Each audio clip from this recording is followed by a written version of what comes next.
Bom, o Lula está indo para o debate com a expectativa de um 0-0. Um empate para o Lula já está ótimo no debate. E o que ele está fazendo de se preparar tem uma coisa que o Lula contou inúmeras vezes ao longo da vida, que ele acha que um dos maiores erros da carreira política dele foi no debate com o Collor, em vez de se poupar e se preparar para o debate, ter feito uma agenda super extensa.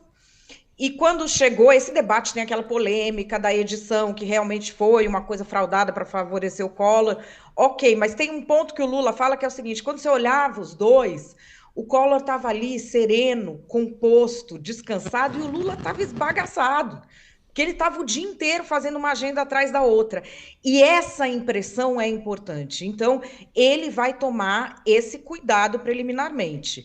O Bolsonaro, ele está indo para o acerto ou acerto. Ele não pode se perder aí.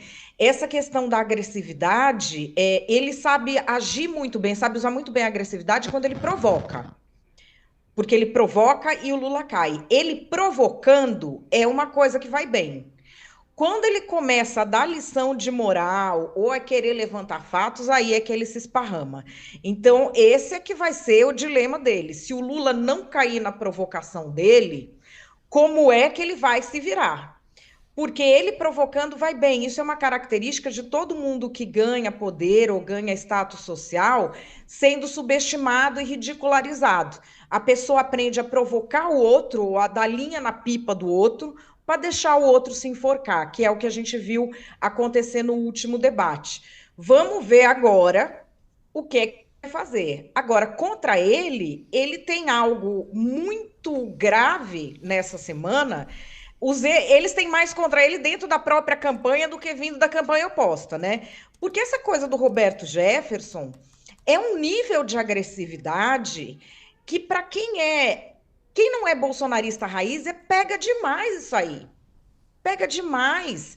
É muito. É uma coisa que para filme é muito. Pô, 3 granadas.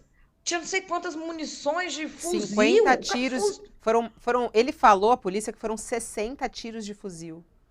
É, Então é muito. então, Madalene, esse é uma coisa que o Lula pode explorar. Agora, resta saber, será que ele vai saber explorar isso? Porque essa notícia, ela tem outros impactos, né? As informações que vieram de redes ali, de Telegram, por exemplo, falando que era para ter esse comportamento, né? Que os apoiadores do Bolsonaro deveriam ter esse comportamento. Tem ali muita munição. Por outro lado, Bolsonaro lançou essa história, que foi 25 horas depois da prisão do Roberto Jefferson, a história das rádios. Você acha que a história das rádios está enterrada depois da declaração do Tribunal Superior Eleitoral? Não está enterrada.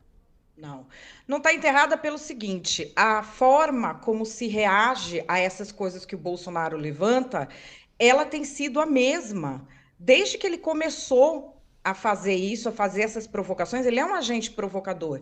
Desde que em 2014, 2015 ele decidiu que ele ia ser candidato e começou a fazer isso, vamos dizer, qual que é a cronologia? Ele levanta algo. Em vez de quem vai refutar ter a calma de levantar as coisas de forma lógica e apresentar com calma, se preocupa primeiro em desqualificar. Então, para o público dele, que também é sistematicamente desqualificado intelectualmente por nós da elite progressista, que somos parte da mídia, das universidades, da ciência, ele cria essa identidade, porque ele vai ser desqualificado. E aí a pessoa decide afetivamente, fala, ele está sendo desqualificado que nem eu, e vai construindo teses lógicas. Então, por exemplo, essa coisa do TSE que ele levantou das rádios. Eu trabalhei em rádio muitos anos, você também, Fabiola. Uhum. Não há, na lógica aristotélica, possibilidade de você ter prova negativa. Então, ele veio falando: fiz uma auditoria que É. prova que não foi veiculado. Isso não é possível. Não é possível. Então, assim, em vez de reagir dentro da lógica, falando: olha, ele pode ter contratado a KPMG mundial inteira para cá. Você não consegue provar que alguém não veiculou. Você não consegue provar que alguém não pagou. Não é assim que funciona no dia a dia. Alguém te acusa de não ter pago, você vai lá e mostra o recibo. Não tinha que ter ficado falando de auditoria é isso, auditoria é aquilo. Não é especializada. Quando entra nesse discurso que é para desqualificar ele, ele já ganhou no público dele. E Uhum. causa desconfiança em quem é indeciso, porque a pessoa fala assim, a pessoa não entendeu direito o que está acontecendo.